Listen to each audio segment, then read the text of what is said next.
இப்படி சொல்லிட்டு குக்கு தன்னோட வீட்டுக்கு வெளியில வந்து அங்க பறந்துகிட்டு இருக்க தும்பிகளோட விளையாட ஆரம்பிச்சான்.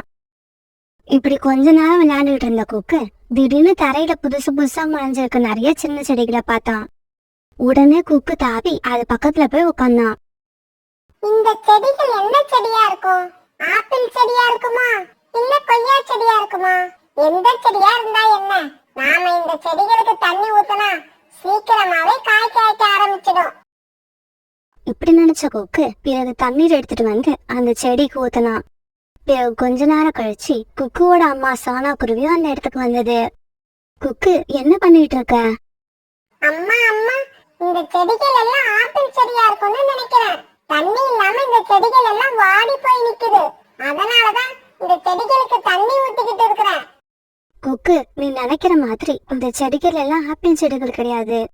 அப்படியா? அப்புறம் இந்த செடிகள்ல இருந்து எந்த மரம் தான் வளர்ந்து வரும்?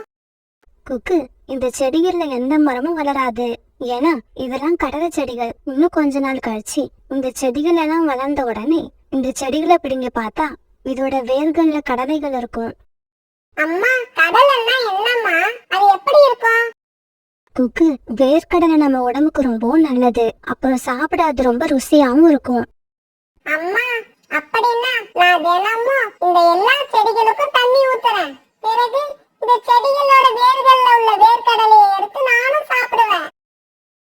பிறகு தினமும் காலையில குக்கு தவறாம தம் வீட்டு பக்கத்துல இருந்த எல்லா கடலை செடிகளுக்கும் நீர் ஊத்திக்கிட்டே இருந்தான். சில நாட்கள் குக்குவோட அம்மாவும் குக்குவுக்கு உதவியா செடிகளுக்கு தண்ணீர் ஊத்தினாங்க. ஒரு நாள் சோனா குருவியும் குக்குவும் அந்த கடலை செடிகளுக்கு தண்ணீர் ஊத்திக்கிட்டு இருக்கும் போது காலுக்காக அங்க வந்தது. கடலை செடிகளுக்கு சோனாவும் குக்குவும் தண்ணீர் ஊத்திக்கிட்டு இருக்கத பார்த்து காலுக்காகத்துக்கு சிரிப்பு வந்தது. சோனா, குக்கு, உங்க 2 பேருக்கும் என்ன பைத்தியம் பிடிச்சிருச்சா? எதுக்கு தேவையில்லாம அந்த செடிகளுக்கு தண்ணீர் ஊத்துறீங்க? அந்த செடிகள்ல பூவும் பூக்காது, காயும் காய்க்காது. இந்த செடிகளுக்கு நீங்க தண்ணீர் ஊத்துறதால எந்த புண்ணியமும் இல்ல. காலண்ணா, நீங்க நினைக்கிற மாதிரி இது தேவையில்லாத செடி இல்ல. இது கடலை செடி. இந்த செடிகள்ல தான் கடலை காய்க்கும். அது ரொம்ப ருசியாவும் இருக்கும். என்னமோ போ சோனா, கடலையோ சொடலையோ அது காய்க்கிறப்ப நான் பாத்துக்கிறேன். நான் சொல்றது உங்க காதுல விழவே இல்ல. கடைசியா ஏமாற போறது நீயா இல்ல நானான்னு பாத்துருவோம். இப்படியே சில நாட்கள் நகர்ந்துச்சு. குக்கு, செடிகள் எல்லாம் நல்லா விளைஞ்சு வந்திருக்கு. நாம நாளைக்கு இந்த செடிகளோட வேர்ல இருக்கிற கடலைகள் எல்லாத்தையும் தனியா எடுத்துடலாம். அம்மா, கடலை ரொம்ப ருசியா இருக்கும் தானே? குக்கு, இவ்வளவு நாள் பொறுத்துட்ட. இன்னைக்கு ஒரு ராத்திரி தான். நாளைக்கு காலையில நாம இந்த கடலைகளை எடுத்து உரிச்சு சாப்பிடலாம். பிறகு சோனா குருவியும் குக்குவும் அங்கிருந்து தங்களோட வீட்டுக்கு பறந்து போனாங்க. இவங்க போன கொஞ்ச நேரத்துக்கெல்லாம் காலுக்காக அங்க வந்தது. கடலை செடிகள்ல ஏதாவது பூவோ காயோ இருக்குதான்னு பார்த்தது. அப்படி எதுவுமே இல்ல. இந்த செடிகளுக்கு தண்ணீர் ஊத்துறது வேஸ்ட்ன்னு சோனா குருவி கிட்ட நான் எப்பவோ சொல்லிட்டேன். பாவம் சோனா குருவியும் குக்குவும் நல்லா ஏமாற போறாங்க. மறுநாள் காலையில சோனா குருவியும் குக்குவும் தங்களுடைய வயலுக்கு வந்து கடலை செடிகளை எல்லாம் பிடுங்கி ஒரு இடத்துல குவியெல்லாம் போட்டாங்க. பிறகு சோனா குருவியும் குக்குவும் சேர்ந்து செடிகளோட வேர்கள்ல இருந்த கடலைகளை எல்லாத்தையும் செடியில இருந்து பறிச்சு எடுத்தாங்க. குக்கு, நீ இந்த கடலைகளை எல்லாம் யாரும் எடுத்துட்டு போகாம பாத்துக்க. அம்மா போய் நதியில தண்ணீர் குடிச்சிட்டு வந்துடுற. இப்படி சொன்ன சோனா குருவி தண்ணீர் குடிக்க நதி பக்கம் பறந்து போச்சு. சோனா குருவிக்கு தாகம் அதிகமா இருந்தால நதியில இருந்து நிறைய தண்ணீரை குடிச்சது. பிறகு தன்னோட வீட்டுக்கு பறக்க நினைக்கிறப்ப காலுக்காக அங்க வந்துருச்சு. சோனா, என்னோட பேச்ச கேட்காம இத்தனை நாளா உங்களோட உழைப்பை எல்லாம் வீணாக்கிட்டீங்க. இப்பவாவது நான் சொல்றதை கேளுங்க. அந்த செடிகளை எல்லாம் பிடுங்கி போடுங்க. காலண்ணா, நீங்க சொல்றதுக்கு முன்னாடியே அந்த செடிகள் எல்லாம் நாங்க பிடுங்கி போட்டுட்டோம். சந்தேகம் வந்தா என் கூட என் வயலுக்கு வாங்க. இப்படி சொல்லிட்டு சோனா குருவி தன்னோட வயலை நோக்கி பறக்க காலுக்காகவும் பின்னாடியே போச்சு. இந்தாங்க காலண்ணா, இந்த கடலையை சாப்பிட்டு பாருங்க. இந்த செடிகளோட வேர்கள்ல இருந்து இதுதான் எங்களுக்கு கிடைச்சது. இப்படி சொன்ன சோனா குருவி கொஞ்சம் வேர்க்கடலை எடுத்து காலுக்காகத்துக்கிட்ட கொடுக்க காலுக்காக அதை சீக்கிரமா சாப்பிட்டு முடிச்சது. சோனா, கடைசியில நான் தான் ஏமாந்து போயிட்டேனா? இந்த கடலைகள் ரொம்பவும் ருசியா இருக்கு. இதை நான் எதிர்பார்க்கவே இல்ல. பிறகு எல்லா கடலைகளையும் எடுத்துக்கிட்டு குக்குவும் சோனா குருவியும் தங்களுடைய வீட்டுக்கு பறந்து போனாங்க. வீட்டுக்கு போன சோனா குருவி தான் எடுத்துட்டு வந்த கடலையை எல்லாருக்கும் கொஞ்சம் கொஞ்சம் பங்கு போட ஆரம்பிச்சது. குக்கு இத கொண்டு போய் புறா அங்கிள் வீட்ல கொடுத்துட்டு இந்த பிளேட்டை ரீட்டா ஆண்டி வீட்ல கொடுத்துரு.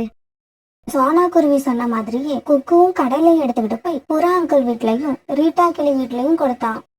குக்கு, இவ்வளவு கடலைகள் உங்களுக்கு எங்க இருந்து கிடைச்சது? புறாங்கள், எங்க வீட்டுக்கு பக்கத்துல நிறைய கடலை செடிகள் இருந்தது. நானும் எங்க அம்மாவும் தினமும் தண்ணி ஊத்தி அதை பாதுகாத்ததால நேத்து அந்த செடிகளோட வேர்ல இருந்து நிறைய கடலைகள் எங்களுக்கு கிடைச்சது.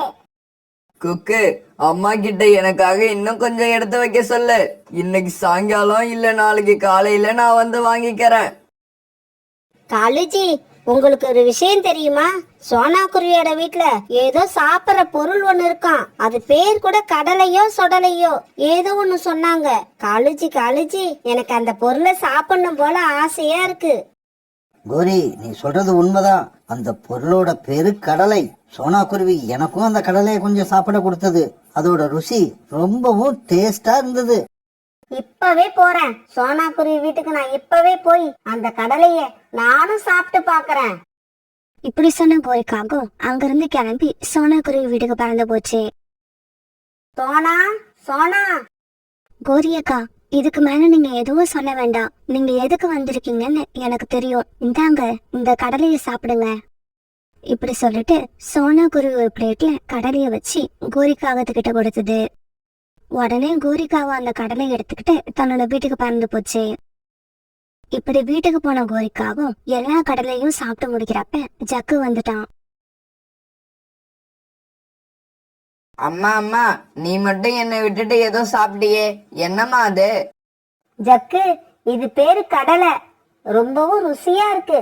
நான் இத சோனா குருவி வீட்ல இருந்து வாங்கிட்டு வந்தேன். சீக்கிரமா நீயும் போய் வாங்கி சாப்பிட்டு பாரு. லேட் ஆச்சுன்னா அப்புறம் உனக்கு கிடைக்காம போயிடும். இதோ போறேம்மா, இப்பவே போறேன். இப்படி சொன்ன ஜக்கு வேகமா பறந்து சோனா குருவியோட வீட்டுக்கு போனான். சோனாண்டி, நீங்க எந்த பொருளை எங்க அப்பாவுக்கும் அம்மாவுக்கும் கொடுத்தீங்களோ அதே பொருள் எனக்கும் வேணும். நான் அதை இப்பவே சாப்பிட்டு பார்க்கணும். இந்தா ஜக்கு, இந்த கடலையை தான் நான் உங்க அம்மாவுக்கும் அப்பாவுக்கும் கொடுத்தேன். அந்த கடலையே நீயும் சாப்பிட்டு பாரு. ஜக்கு, நானும் எங்க அம்மாவும் ரொம்பவும் கஷ்டப்பட்டு இந்த கடலைகளை பயிர் பண்ணினோம் தெரியுமா? நாங்க எந்த அளவு கஷ்டப்பட்டோமோ அந்த அளவுக்கு இந்த கடலை ரொம்ப ருசியா இருக்கு. சோனாண்டி, நான் இந்த கடலையை எடுத்துக்கிட்டு போய் நதிக்கரையில உட்காந்து சாப்பிட போறேன். இப்படி சொன்ன ஜக்கு அந்த கடலை பிளேட் எடுத்துக்கிட்டு அங்க இருந்து பறந்து போயிட்டான். கோரி, சோனா கொடுத்த கடலையோட டேஸ்ட் இன்னும் என் நாக்குல இனிக்குது.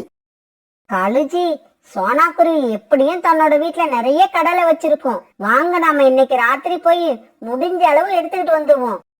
கோரி, இந்த மாதிரி வேலையெல்லாம் நீ சொல்லி நான் என்னைக்காவது முடியாதுன்னு சொல்லியிருக்கனா? போவோம், இன்னைக்கு ராத்திரி போயிடுவோம். பிறகு ராத்திரி ஆச்சு.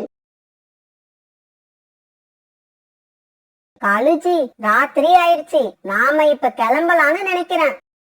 கிளம்பலாம் கோரி. சோனா குருவியும் குக்குவும் இந்த நேரம் பாதி தூக்கத்துல இருப்பாங்க.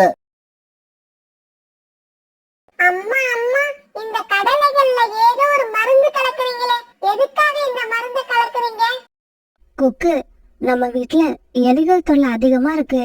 அதனால்தான் இந்த கடலைகள் மேல மயக்க மருந்து தெளிச்சுக்கிட்டு இருக்க. எலிகள் இந்த கடலைய சாப்பிட்டா மயங்கி கீழே விழுந்துடுவாங்க. பிறகு நாம எலிகளோட வாழை பிடிச்சு தூக்கிட்டு போய் தூரமா விட்டுட்டு வந்துடலாம். அம்மா, இதுதான் ரொம்ப நல்ல ஐடியா. ஏன்னா எலிகளை கொல்றது எனக்கு பிடிக்கல, பாவம் அதுங்க.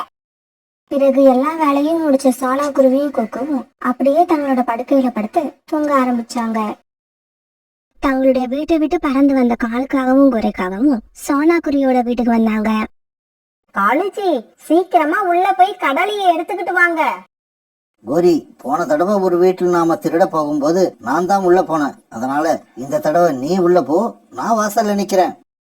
காலுஜி, கடலைய பார்த்தா நான் உணர்ச்சி வசப்பட்டு அங்கேயே உட்காந்து சாப்பிட ஆரம்பிச்சிடுவேன். அதனாலதான் உங்களை போக சொல்றேன். சரி, நானே போறேன். இருந்தாலும் அத பங்கு பிரிக்கும் போது நான் தான் நிறைய எடுத்துப்பேன். பிறகு காலுக்காகவும் சோனா குருவி வீட்டுல மயக்க மருந்து கலந்திருந்த கடலைய வெளியில எடுத்துட்டு வந்தது. சோனா குருவி வீட்டு வாசல்ல உட்காந்து கோரிக்காகவும் காலுக்காகவும் ஆசைத்தீர சாப்பிட்டாங்க. இப்படி சாப்பிட்டாங்க அப்படியே மயங்கி அங்கேயே விழுந்துட்டாங்க. மறுநாள் பொழுது விடிஞ்சிச்சு. காலையில சோனா குருவிய கொக்கும் கண் விழிச்சாங்க. அம்மா, எலிகளுக்கு நீங்க வச்சிருந்த கடலையை எல்லாத்தையும் எலிகள் சாப்பிட்டுடுச்சு. தட்டு காலியா இருக்கு. ஆனா ஒரு எலி கூட வீட்டுக்குள்ள மயங்கி கிடக்கல. கொக்கு, மயக்க மருந்து சாப்பிட்ட எலி வீட்டுக்குள்ள மட்டும்தான் விழுந்து கிடக்கும்னு இல்ல, வீட்டை விட்டு வெளியில போய் கூட விழுந்து கிடக்கலாம். அம்மா இப்படி சொன்ன உடனே வீட்டு வாசலுக்கு போன கொக்கு இப்படி கத்த ஆரம்பிச்சான். அம்மா அம்மா, இங்க வந்து பாருங்க, சீக்கிரம் வாங்க, 2 பெரிய கருப்பு எலிகள் மயங்கி கிடக்குது. பிறகு யாரோ காகங்களோட முகத்துல தண்ணீர் தெளிச்சாங்க. உடனே காலுக்காகவும் கோரிக்காகவும் அவசரமா எந்திரிச்சு உக்காந்தாங்க. கோரி, நாம எங்க இருக்கிறோம்? இவங்கெல்லாம் யாரு? அதுதாங்க எனக்கும் தெரியல. வீட்டுல படுத்து தூங்கிக்கிட்டு இருந்த நாம எப்படி இந்த இடத்துக்கு வந்தோம்? காலு, கோரி, நீங்க 2 பேரும் எப்படி இங்க வந்தீங்கன்னு நான் சொல்றேன் கேட்டுக்கோங்க. நேத்து ராத்திரி சோனா குருவி வீட்டுல இருந்த வேர்க்கடலையை திருடுறதுக்காக நீங்க 2 பேரும் சோனா குருவி வீட்டுக்கு வந்திருக்கீங்க. அந்த சமயத்துல சோனா எலிகளை பிடிக்கிறதுக்காக மயக்க மருந்து கலந்து வச்சிருந்த கடலையை எடுத்துக்கிட்டு போய் நீங்க 2 பேரும் சாப்பிட்டுட்டீங்க. இப்பதான் கொஞ்சம் கொஞ்சமா காலுக்காகத்துக்கும் கோரிக்காகத்துக்கும் ராத்திரி நம்ம சோனா குருவி வீட்டுல கடலை திருடுறதுக்காக வந்தோம்னு ஞாபகம் வந்துச்சு. ஐயோ, எவ்வளவு கூட்டம் சேர்ந்துருச்சு. இவங்களுக்கெல்லாம் நம்ம கடலை திருட வந்தோங்கிறது தெரிஞ்சா நமக்கு எவ்வளவு அவமானமா இருக்கும். போச்சு, வேற மாதிரி மாத்த வேண்டியதுதான். பறவைகளே, நாங்க சோனா குருவி வீட்டுக்கு வந்தது, கடலையை தின்னது இதெல்லாம் உண்மைதான். இருந்தாலும் நாங்க கடலையை திருடுறதுக்காக வரல. கோரியக்கா, நீங்க செஞ்ச தப்பு எல்லாருக்கும் தெரிஞ்சு போயிடுச்சு. இப்பவாவது உண்மையை ஒத்துக்கோங்க, இல்லைன்னா நான் போலீஸ்க்கு போன் பண்ண வேண்டியிருக்கும். என்ன சொன்னா யாரோ மாதிரி பேசுற? நல்லதோ கெட்டதோ நாம நமக்குள்ளேயே முடிச்சுப்போம். நீங்க சொன்ன மாதிரி நாங்க கடலை திருட வந்தோம்னே வச்சுக்கோங்க. பெரிய அடர்த்தியான காட்டுல சோனா குருவி தான் பொண்ணு பியூட்டி கூட வாழ்ந்து வந்துச்சு. தன்னோட கணவர் மறைவுக்கு பிறகு தன்னுடைய குழந்தைக்கு எந்த குறையும் தெரியாம அவளை சந்தோஷமா வச்சிருந்தது சோனா குருவி. ஆனா இப்ப கொஞ்ச நாட்களா சோனா குருவிக்கு அடிக்கடி உடம்பு சரியில்லாம இருந்தது. கசாயம், மாத்திரை இப்படி தன்னோட காலத்தை ஓட்டிக்கிட்டு இருந்த சோனா குருவிக்கு இப்ப உடல்நிலை ரொம்பவும் மோசமா போயிடுச்சு. பியூட்டி, அம்மாவுக்கு இன்னைக்கு உடம்பு ரொம்ப மோசமா இருக்கு. தலையெல்லாம் வலிக்குது, மூச்சு சரியா விட முடியல. வா, நம்ம இன்னைக்கு ஹாஸ்பிட்டல் வரைக்கும் போயிட்டு வருவோம். அம்மா, 1 மாசத்துக்கு முன்னாடி கூட உங்களுக்கு இந்த மாதிரி காய்ச்சல் வந்தது. அப்புறம் உடனே சரியா போயிடுச்சு. இப்பவும் அதே மாதிரி சீக்கிரமா குணமாயிடுவீங்க. பிறகு சோனா குருவி பியூட்டியை கூப்பிட்டுக்கிட்டு ஹாஸ்பிட்டலுக்கு பறந்து போச்சு. சோனா குருவி இந்த தடவை பருந்து டாக்டர் கிட்டத்தட்ட 1 மணி நேரமும் பரிசோதனை பண்ணி பார்த்தாங்க. சோனா, உன்கிட்ட நான் எதையும் மறைக்க விரும்பல. நீ இதுக்கப்புறம் உயிரோட வாழறது ரொம்பவும் கஷ்டம். ஏன்னா உனக்கு வந்திருக்க இந்த நோய் இப்ப ரொம்பவும் அதிகமாயிடுச்சு. உன்னோட இதயம் அதோட வேலையை எப்ப வேணாலும் நிறுத்திக்கலாம். டாக்டர் சொன்னதை கேட்டு சோனா குருவி அழ ஆரம்பிச்சது. டாக்டர், என்னோட பொண்ணு இன்னும் கொஞ்சம் வளர்ற வரைக்கும் நான் உயிரோட இருந்தா போதும். சோனா, நான் சொல்றத நல்லா புரிஞ்சுக்க. இன்னும் 2 நாள்ல உன் பொண்ணு என்னதான் வளர்ந்துட போறா. டாக்டர், நீங்க என்ன சொல்ல வரீங்க? நீ இன்னும் 2 நாள் உயிரோட இருக்கிறதே கஷ்டம். டாக்டர், அம்மா குணமாயிடுவாங்கன்னு நினைச்சு வாசல்ல உட்கார்ந்துகிட்டு இருக்க என் பொண்ணுகிட்ட இந்த விஷயத்த நான் எப்படி சொல்லுவேன்? ஆமா, நீ ஏன் அழுதுகிட்டு இருக்க? உனக்கு உடம்பு சரியில்லையா? நான் நல்லா தான் இருக்கேன். எங்க அம்மாவுக்கு தான் உடம்பு சரியில்லை. 10 நாளா அவங்களால பறக்க கூட முடியல. வீட்டுல படுத்தே இருக்காங்க. அவங்களுக்கு மருந்து வாங்க தான் இப்ப இங்க வந்தேன். இங்க பாரு, எங்க அம்மாவுக்கு கூட தான் உடம்பு சரியில்லை. நான் என்ன அழுதுகிட்டா இருக்கேன்? மாத்திரை வாங்கி கொண்டு போய் கொடு, சீக்கிரமாவே குணமாயிடுவாங்க. நானும் 2-3 தடவை மாத்திரை வாங்கி கொண்டு போய் கொடுத்துட்டேன். எங்க அம்மா எழுந்திருக்கவே இல்ல. டாக்டர் கிட்ட இத சொன்னியா? டாக்டர் என்ன சொன்னாரு? இந்த டாக்டர் எங்க அம்மாவுக்கு நோய் எப்ப சரியா போகும்னே சொல்லவே மாட்டேங்கறாங்க. எப்ப பார்த்தாலும் அம்மாவை தனியா விட்டுட்டு எங்கேயும் போயிடாத, அம்மா கூடவே இருன்னு தான் சொல்றாங்க. இந்த சமயத்துல சோனா குருவி டாக்டர் ரூமை விட்டு வெளியில வந்தது. உடனே அந்த சின்ன குருவி டாக்டரை பார்க்க போச்சு. அம்மா, நீங்க வெளியில வந்த உடனே ஒரு பையன் உள்ள போனான்ல, அவங்க அம்மாவுக்கு 10 நாளா காய்ச்சலாம். உடம்பு சரியில்லைன்னா கூட உங்களால பறக்க முடியும் தானே? அவங்க அம்மாவால பறக்க கூட முடியலையா? தன்னோட பொண்ணு பியூட்டி கிட்ட எதையும் சொல்லாத சோனா குருவி தன்னோட வீட்டுக்கு திரும்பி வந்துச்சு. பியூட்டி, கொஞ்ச நேரம் நீ வீட்லயே இரு, அம்மா வெளியில போயிட்டு வந்துடுற. அம்மா, நீங்க படுத்து ரெஸ்ட் எடுங்க. என்ன வேலைன்னு என்கிட்ட சொல்லுங்க, நான் போய் செஞ்சுட்டு வரேன். இல்ல பியூட்டி, இது நான் செய்ய வேண்டிய வேலை, வேற யாராலும் செய்ய முடியாது. இப்படி சொன்ன குருவி பிறகு வீட்டை விட்டு வெளியில பறந்து போச்சு. இப்படி பறந்து போன சோனா குருவி தன்னுடைய வீட்டுல இருந்து ரொம்ப தூரத்துல இருக்கிற தன்னுடைய தங்கச்சி மீனா வீட்டுக்கு போச்சு. மீனா, என்னோட கிட்னில ஏதோ ப்ராப்ளம், நான் இன்னும் 2 நாள் தான் உயிரோட இருப்பேன்னு டாக்டர் சொல்லிட்டாரு. அக்கா, என்னக்கா இது? இவ்வளவு பெரிய விஷயத்தை நீ ஏன் இது வரைக்கும் என்கிட்ட சொல்லவே இல்ல? மீனா, நான் சரியாயிடும்னு நினைச்சேன். இவ்வளவு சீக்கிரமா சாக்க போறேன்னு நான் நினைக்கவே இல்ல.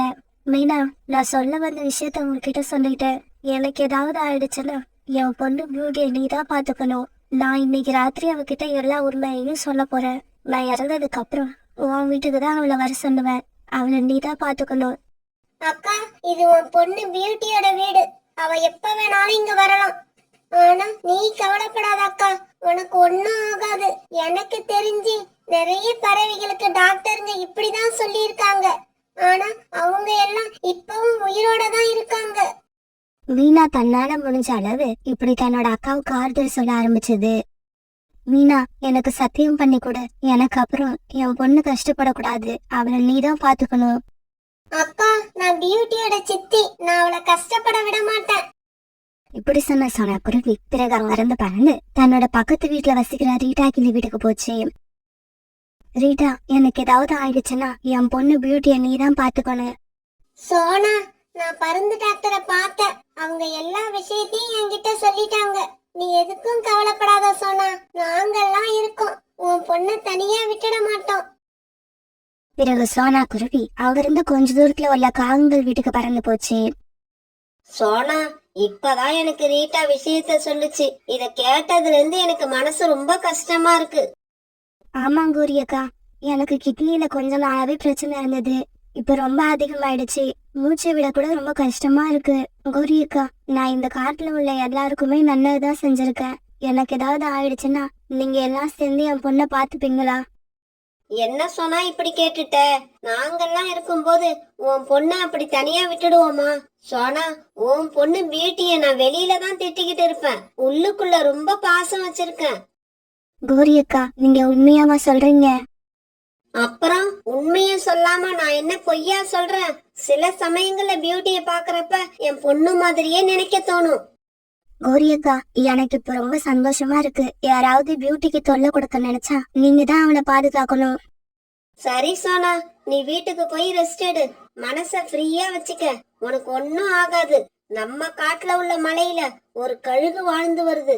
உனக்கும் தெரியும். அது செத்து போயிடும்னு பருந்து டாக்டர் சொல்லி 2 வருஷம் ஆயிடுச்சு. ஆனா அந்த கழுகு இப்ப வரைக்கும் நல்லாதான் இருக்கு. அதே மாதிரி நீயும் நல்லா இருப்ப சோனா. பிறகு காகங்கள் வீட்டுல இருந்து கிளம்பின சோனா குருவி தன்னுடைய வீட்டுக்கு வந்தது. பியூட்டி அம்மா எப்ப வருவாங்கன்னு சோனா குருவிக்காக காத்துக்கிட்டு இருந்தது. சோனா குருவி வீட்டுக்கு வரதுக்கு ராத்திரி ஆயிடுச்சு. அம்மா, இவ்வளவு நேரம் எங்க போயிட்டு வரீங்க? பியூட்டி, உன்னுடைய சித்தி வீட்டுக்கு போயிட்டு வரேன், அதனாலதான் கொஞ்சம் லேட் ஆயிடுச்சு. இப்படி சொன்ன சோனா குருவி பிறகு பியூட்டி எழுதி தான் மேல போட்டுக்கிட்டு இப்படி பேச ஆரம்பிச்சது. அம்மா, நான் உங்களை ஒண்ணு கேட்கலாமா? என்ன கேட்க போற பியூட்டி? அம்மா, நீங்க எதையோ என்கிட்ட இருந்து மறைக்கிறீங்கன்னு எனக்கு தோணுது. இது உண்மையா? பியூட்டி, அம்மா உன்கிட்ட இருந்து மறைச்ச விஷயத்த இப்ப சொல்ல போறேன். அம்மாவுக்கு திடீர்னு ஏதாவது ஆச்சுன்னா நீ அழக்கூடாது. அழுக வரதா செய்யும். அப்படியே அழுதா கூட கொஞ்ச நேரம் அழுதுட்டு அப்புறம் தைரியமா இருக்கணும். பியூட்டி, உங்க புரிஞ்சுக்க, எந்த அம்மாவும் தான் குழந்தைங்க கூட கடைசி வரைக்கும் வரப்போறது இல்ல. ஆனா என்ன ஒண்ணு, உன்னை நான் சின்ன வயசுலயே தனியா விட்டுட்டு போக போறேன். அம்மா, உங்களுக்கு ஒண்ணும் ஆகாது. காலையில தானே மாத்திரை வாங்கி சாப்பிட்டீங்க. உங்க காய்ச்சல் எல்லாம் நாளைக்கு காலையில சரியா போயிடும். பியூட்டி, நான் சொல்றத நல்லா ஞாபகம் வச்சுக்கோ. எனக்கு ஏதாவது ஆயிடுச்சுன்னா உன்னோட சித்தி வீட்டுக்கு போயிடு. சித்தி வீட்டுக்கு போற வழி உனக்கு நல்லா ஞாபகம் இருக்குல்ல? அம்மா, இப்படி எல்லாம் பேசாதீங்க. அப்புறம் நான் உங்ககிட்ட பேசவே மாட்டேன். நானும் எவ்வளவு நேரம் தான் அழுகையை அடக்கி வச்சுக்கிட்டு இருப்பேன். என்னால முடியலம்மா. ப்ளீஸ், தயவு செஞ்சு இப்படி பேசாதீங்க. இப்படி பேசி அழுதுகிட்டே இருந்த அம்மாவும் பொண்ணும் கொஞ்ச நேரத்துல அப்படியே தூங்க ஆரம்பிச்சாங்க. மறுநாள் பொழுது விடிஞ்சிச்சு. சூரியன் ரொம்பவும் பிரகாசமா வெளியில வந்தது. எல்லா பறவைகளும் உற்சாகமா கத்திக்கிட்டு உணவு தேட வெளியில பறந்து போனாங்க. இந்த சத்தத்தை கேட்ட பியூட்டியும் காலையில தூக்கம் கணிஞ்சு எழுந்திரிச்சு உட்கார்ந்தது. இப்படி எழுந்திரிச்ச உடனே தன்னோட அம்மாவை பார்த்த பியூட்டி அதிர்ச்சி ஆயிடுச்சு. ஏன்னா ராத்திரி கூட்டுல படுத்திருந்த சோனா குருவியோட உடம்பு கூட்டுல இருக்க தலை தரையில சாஞ்சு கிடந்தது. உடனே பியூட்டி அவசரமா தான் அம்மா கிட்ட தாவி போச்சு. அம்மா எந்திரிச்சு நேரா படுங்க. ஏன் இப்படி தலைகீழா படுத்திருக்கீங்க? பியூட்டி இப்படி கேட்டதுக்கு சோனா குருவி கிட்ட இருந்து எந்த பதிலும் இல்ல. அம்மா என்னம்மா ஆச்சு உங்களுக்கு? ஏன் இப்படி பேசாம இருக்கீங்க? எழுந்திருச்சு மேல படுங்கம்மா. இப்படி பேசாம இருக்காதீங்க. எனக்கு ரொம்ப பயமா இருக்கு. சாக போறேன்னு அடிக்கடி சொல்லிக்கிட்டே இருந்தீங்களே அம்மா. உண்மையிலேயே செத்து போயிட்டீங்களா? இப்படி அழுதுகிட்டே பேசின பியூட்டி அப்படியே கதறி அழ ஆரம்பிச்சது. பாவம் பியூட்டி ரொம்ப நேரம் இப்படி அழுதுகிட்டே இருந்தது. அம்மாவை கூட்டுல தூக்கி போறதுக்கு பியூட்டி எவ்வளவோ முயற்சி பண்ணுச்சு, அதால முடியல. பியூட்டிக்கு ஆறுதல் சொல்ல கூட எந்த பறவையும் அங்க வரவே இல்லை. எல்லாரும் அவங்களோட வேலையில பிஸியா இருந்தாங்க. அன்னைக்கு மதியானம் ஆயிடுச்சு. அழுது அழுது பியூட்டியோட கண்ட அந்த கண்ணீர் எல்லாம் வறண்டு போயிடுச்சு. பியூட்டியோட மனசு இப்ப நடந்த உண்மைய கொஞ்சம் கொஞ்சமா ஏத்துக்க ஆரம்பிச்சிருந்தது. அதனால இப்ப எதுவுமே நடக்காத மாதிரி அவங்க அம்மா பக்கத்துல உட்கார்ந்து இருந்தது.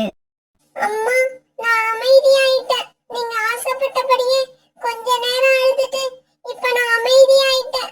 அம்மா நீங்க சொன்ன மாதிரியே நான் சித்தி வீட்டுக்கு போறேன். அதுக்கு முன்னால ஒரே ஒரு தடவை கண்ணை திறந்து என்ன பாருங்கம்மா. இப்படி பேசின பியூட்டி பிறகு அம்மா சொன்ன மாதிரியே தன்னோட சித்தி வீட்டை நோக்கி பறக்க ஆரம்பிச்சது. இங்க பாரு மீனா, யார கேட்டுக்கிட்டு உங்க அக்கா பொண்ண நம்ம வீட்டுக்கு வர சொன்ன? ஏன் நமக்கு குழந்தைங்க இல்லையா? இந்த குழந்தைங்களை வளர்க்கறதுக்கே நமக்கு எவ்வளவு சிரமமா இருக்கு. இதுல உங்க அக்கா பொண்ணு இங்க வந்தா அவளை யாரு வளர்க்கறது? ஒருவேளை அவ இங்க வந்தானா எதையாவது சொல்லி வாசலோட திருப்பி அனுப்பிடு. உள்ள மட்டும் விட்டுறாத. ஆமா எனக்கு நல்லா ஞாபகம் இருக்கு. சித்தி வீடு ஒரு பெரிய மாமரத்து மேலதான் இருந்துச்சு. இந்த வீடு தான் அது. இப்படி நினைச்ச பியூட்டி அந்த வீட்டு வாசல் கதவை தட்ட ஆரம்பிச்சது. பியூட்டி இப்படி கதவு தட்டினதும் கதவுல உள்ள ஒரு சின்ன ஓட்ட வழியா உள்ள இருந்த பியூட்டியோட சித்தி பியூட்டிய பார்த்தாங்க. உடனே கதவை திறந்து வெளியில வந்தாங்க. மீனா இப்படி வெளியில வந்த உடனே பியூட்டி அவங்க தோல்ல சாஞ்சுக்கிட்டு அழ ஆரம்பிச்சது. சித்தி அம்மா என்ன தனியா விட்டுட்டு போயிட்டாங்க. எனக்கு என்ன பண்றதுன்னே தெரியல. அம்மாவுக்கு நாம சாக போறோம்னு நேத்தே தெரிஞ்சிருச்சு. அதனாலதான் எனக்கு ஏதாவது ஆயிடுச்சுன்னா நீ உடனே சித்தி வீட்டுக்கு போன்னு என்கிட்ட ராத்திரியே சொல்லிட்டாங்க. பியூட்டி தயவு செஞ்சு அழாம நான் சொல்றதை கேளு. உன்னை நான் என் கூட தான் வச்சுக்கணும்னு ஆசைப்பட்டேன். இப்பவும் ஆசைப்படுறேன். ஆனா என்னோட கணவர் அதை விரும்பல. அவரையும் மீறி நான் உன்னை வீட்டுல வச்சிருந்தேன்னா அவர் உன்னை சந்தோஷமா இருக்க விட மாட்டாரு. அதனால நான் சொல்றதை கேளு. நீ போய் உங்க வீட்லயே இரு. நான் உன்னை அப்பப்ப வந்து பாத்துக்கிறேன். தன்னோட சித்தி சொன்னதை எல்லாம் காதுல வாங்கின பியூட்டி இப்ப மீனா விட்டு விலகி தூரமா வந்துருச்சு. சித்தி இதுக்கப்புறம் இதுதான் என்னோட வீடுன்னு நம்பி இங்க வந்தேன். நீங்க என்ன மட்டும் இல்ல எங்க அம்மாவையும் ஏமாத்திட்டீங்க. பரவாயில்ல சித்தி. எங்க அம்மா இறந்ததையே தாங்கிக்கிட்டானா இதை தாங்கிக்க மாட்டானா? இப்படி சொன்ன பியூட்டி சித்தி வீட்ல இருந்து தன்னோட காட்டை நோக்கி பறக்க ஆரம்பிச்சது. தான் கணவர் சொன்ன மாதிரி பியூட்டிய திருப்பி அனுப்புறத நினைச்சு மீனாவோட மனசுல ஒரு பக்கம் நிம்மதி இருந்தாலும் பியூட்டி திரும்பி போறத பார்த்து மீனாவோட கண்ணுல இருந்து அதிகம் அறியாம கண்ணீர் வந்தது. இப்படி பறந்து வந்த பியூட்டி தன்னோட அம்மாவுக்கு சின்ன வயசுல இருந்து தோழியா இருக்கிற ரீட்டா பிள்ளையோட வீட்டுக்கு போச்சு. ஆண்டி அம்மா இறந்துட்டாங்க. பியூட்டி உங்க அம்மா இறந்துடுவாங்கன்னு எனக்கு நேத்தே தெரியும். என்ன பண்றது? நேரம் வரும்போது எல்லாரும் ஒரு நாள் போய் தான் ஆகணும். அத நினைச்சு நீ கவலைப்படாத பியூட்டி. ஆண்டி அம்மாவும் என்கிட்ட நீ தைரியமா இருக்கணும்னு சொல்லியிருக்காங்க. அப்புறம் நான் நேத்து ராத்திரியில இருந்து எதுவுமே சாப்பிடல. எனக்கு ரொம்ப பசிக்குது. பியூட்டி இந்த காலத்துல உணவு கிடைக்கிறது ரொம்பவும் கஷ்டமா இருக்கு. நான் பக்கத்து காடு வரைக்கும் போய் காலையில கொஞ்சமா தானியங்களை எடுத்துட்டு வந்தேன். ஆண்டி அதுல கொஞ்சம் தானியங்களை எனக்கு கொடுங்க. எனக்கு மயக்கம் வர மாதிரி இருக்கு. பியூட்டி இப்படி கேட்டதுக்கு அப்புறம் ரீட்டா கிளி உள்ள போய் கொஞ்சோண்டு தானியங்கள் எடுத்துட்டு வந்து கொடுத்தது. பியூட்டி என்னால இவ்வளவுதான் கொடுக்க முடியும். இதுக்கப்புறம் உனக்கு தானியங்கள் தேவைப்பட்டா இங்க வராத. காகங்கள் வீட்டுக்கு போயிடு. அவங்க கிட்ட நிறைய தானியங்கள் இருக்கு. பசி தாங்க முடியாத பியூட்டி அந்த தானியங்களை அங்கேயே சாப்பிட ஆரம்பிச்சது. அன்னைக்கு சாயங்காலம் ஆச்சு. வீட்டுல தனியா இருக்க பியூட்டிக்கு பயமா இருந்தது. இப்படி நினைச்ச பியூட்டி உடனே கோரிக்கா அவங்க வீட்டை நோக்கி பறந்து போச்சு. பியூட்டி, உங்க அம்மாவுக்கு இப்படி நடந்திருக்க கூடாதுதான். என்ன பண்றது, நடந்துருச்சு. உங்க அம்மா இவ்வளவு சீக்கிரம் உன்னை விட்டுட்டு போயிடுவாங்கன்னு நான் நினைக்கவே இல்ல. ஆண்டி, எங்க அம்மாவுக்கு கிட்னில பிரச்சனைன்றது எனக்கு தெரியும். ஆனா இப்படி உயிரே போயிடும்னு எனக்கு தெரியாது. நேத்து தான் உங்க அம்மா என்கிட்ட வந்து எல்லா உண்மையும் சொல்லுச்சு. என்ன பண்றது, நம்மளால கேட்க மட்டும்தானே முடியுது. நாம என்ன கடவுளா அவளை காப்பாத்துறதுக்கு? அப்புறம் பியூட்டி, இப்ப என்ன விஷயமா இங்க வந்த? ஆண்டி, எனக்கு வீட்ல தனியா இருக்க ரொம்ப பயமா இருக்கு. அப்புறம் பசிக்கவும் செய்யுது. கொஞ்சம் தானியங்கள் கொடுத்தா அதை சாப்பிட்டுட்டு நான் இங்கேயே படுத்து தூங்கிடுவேன். பியூட்டி, இன்னைக்கு வேணும்னா தானியங்கள் தரேன். அதை சாப்பிட்டு இங்க படுத்து தூங்கு. ஆனா எங்களால தினமும் உனக்கு தானியங்களை தர முடியாது. உன்னை இங்க தங்க வைக்கவும் முடியாது. ஏன்னா எனக்கும் 2 குழந்தைங்க இருக்காங்க. வேணும்னா இப்படி பண்ணு, ரீட்டா கிளி வீடு பக்கத்துல தான் இருக்கு. அங்க போயிடு. நீ அங்கேயே சாப்பிட்டுக்கலாம், அங்கேயே தங்கிக்கவும் செய்யலாம். என்ன பியூட்டி, நான் சொல்றதெல்லாம் உனக்கு புரியுதா? ரீட்டா கிளி, கோரி ஆண்டி இவங்க 2 பேருமே அவங்க வீட்டுல நம்மள தங்க வைக்கிறதுக்கும் நமக்கு உதவி செய்யறதுக்கோ விரும்பலங்கிறது பியூட்டிக்கு தெளிவா தெரிஞ்சிருச்சு. புரியுது ஆண்டி, உங்களை பத்தியும் ரீட்டா ஆண்டிய பத்தியும் எனக்கு நல்லாவே புரியுது. இப்படி சொன்ன பியூட்டி பிறகு கோரிக்காக வீட்டுல இருந்து தன்னோட வீட்டுக்கு பறந்து வந்தது. அன்னைக்கு ராத்திரி சாப்பாடு எதுவும் இல்லாம பட்னியாவே தன்னோட கூட்டுல படுத்தது. இப்படி படுத்த பியூட்டி ரொம்ப நேரம் தன்னோட அம்மாவை பத்தியே நினைச்சு அழுதுகிட்டு இருந்தது. பிறகு எப்படி தூக்கம் வந்துச்சுனே தெரியல. பியூட்டி தன்னால தூங்க ஆரம்பிச்சிருச்சு. மறுநாள் பொழுது விடிஞ்சிச்சு. பியூட்டி காலையிலேயே சீக்கிரமா எந்திரிச்சது. ஆமா, அம்மா இந்த நேரத்துல தான் உணவு தேட பறந்து போவாங்க. இந்த நேரத்துல போனா நமக்கு உணவு கிடைக்கும். இப்படி நினைச்ச பியூட்டி உடனே உணவு தேட பறந்து போச்சு. எந்த பக்கம் அதிகமான பறவைகள் பறந்து போறாங்களோ அவங்க பின்னாலேயே பறந்து போக ஆரம்பிச்சது. கொஞ்ச தூரம் இப்படி போன உடனே பறவைகள் எல்லாரும் வெவ்வேறு இடங்களுக்கு பறந்து போக ஆரம்பிச்சாங்க. பியூட்டியும் ஒரு திசையை தேர்ந்தெடுத்து அந்த திசையில பறந்து போக ஆரம்பிச்சது. கொஞ்ச தூரம் இப்படி போன உடனே ஒரு இடத்துல கொஞ்சம் தானியங்கள் தரையில கிடக்கிறத பார்த்தது. அத பார்த்த பியூட்டி ரொம்பவும் சந்தோஷமாயிடுச்சு. ஏன்னா பியூட்டியோட வாழ்க்கையில சொந்த முயற்சியால இப்பதான் அதுக்கு தானியங்கள் கிடைச்சிருந்தது. இப்ப எல்லாம் கோரிக்காகவும் ரீட்டா கிளியும் பியூட்டிய பார்த்தா கூட பேசுறது இல்ல. எங்க பேசினா நம்ம கிட்ட வந்து உதவி கேட்டுடுமோன்னு பார்த்தாலும் பார்க்காத மாதிரி போனாங்க. ஆனா அவங்கள பத்தி எல்லாம் பியூட்டி இப்ப கவலைப்படுறதே கிடையாது. அங்க இருந்து தானியங்களை வயிறு முட்டை சாப்பிட்டது. பிறகு கொஞ்சம் தானியங்களை எடுத்துக்கிட்டு தன்னோட வீட்டுக்கு திரும்ப போச்சு. இப்படியே சில நாட்கள் நகர்ந்துச்சு. பியூட்டி இப்ப நல்லா வளர்ந்து பெரியவர் ஆயிடுச்சு. அம்மா இறந்த சோகத்துல இருந்து இப்ப கொஞ்சம் கொஞ்சமா வெளியில வந்துருச்சு. இடைப்பட்ட இந்த நாட்கள்ல பியூட்டி எல்லா வேலைகளையும் திறமையாவும் முழு ஈடுபாட்டோடையும் செய்ய கத்துக்குச்சு. பியூட்டிக்கு இப்ப வீடு கட்ட கூட தெரியும். இப்ப கூட வீட்டு கூரையை சரி செய்யறதுக்காக மரக்குச்சிகள் எடுக்கிறதுக்காக தான் காட்டுக்குள்ள பறந்து போய்கிட்டு இருக்கு. இப்படி போன பியூட்டி மரக்குச்சிகளை தேடி எடுத்து ஒரு கட்டா கட்ட ஆரம்பிச்சது. இந்த மரக்குச்சிகளை தூக்கி என்னோட முதுகுல யாராவது வச்சா நல்லா இருக்கும். இப்படி யோசிச்ச பியூட்டி சுத்தி முத்தி பாக்குறப்ப அங்க ஒரு பறவை மரத்துல சாஞ்சு உட்கார்ந்து இருக்கத பார்த்தது. ஹலோ, கொஞ்சம் இங்க வந்து இந்த மரக்குச்சிகளை என்னோட முதுகுல தூக்கி விடுங்களேன். பியூட்டியோட குரலை கேட்ட அந்த பறவையும் பியூட்டி கிட்ட வந்தது. நீங்களா? உங்களை எங்கேயோ பார்த்த மாதிரி இருக்கு, ஆனா எங்கன்னு ஞாபகம் வரல. ஆனா எனக்கு ஞாபகம் வந்துருச்சு. ரொம்ப நாளைக்கு முன்னால பறந்து டாக்டர் கிட்ட நான் எங்க அம்மா கூட வந்திருந்தேன். அப்ப நீங்களும் அங்க வந்திருந்தீங்க தானே? இப்ப நாம 2 பேருமே வளர்ந்துட்டோம். அதனாலதான் அடையாளம் தெரியல. அப்புறம் உங்க அம்மா இப்ப எப்படி இருக்காங்க? பியூட்டி இப்படி கேட்டதும் அந்த குருவியோட கண்ல இருந்து கண்ணீர் வந்தது. இல்ல, எங்க அம்மா இப்ப என் கூட இல்ல. அவங்க அப்பவே இறந்து போயிட்டாங்க. அதனாலதான் என்ன டாக்டர் அவங்க பக்கத்திலேயே இருக்க சொல்லிருக்காரு. எனக்கு இது எல்லாம் லேட்டா தான் புரிஞ்சது. அதை விடுங்க, உங்க அம்மா எப்படி இருக்காங்க?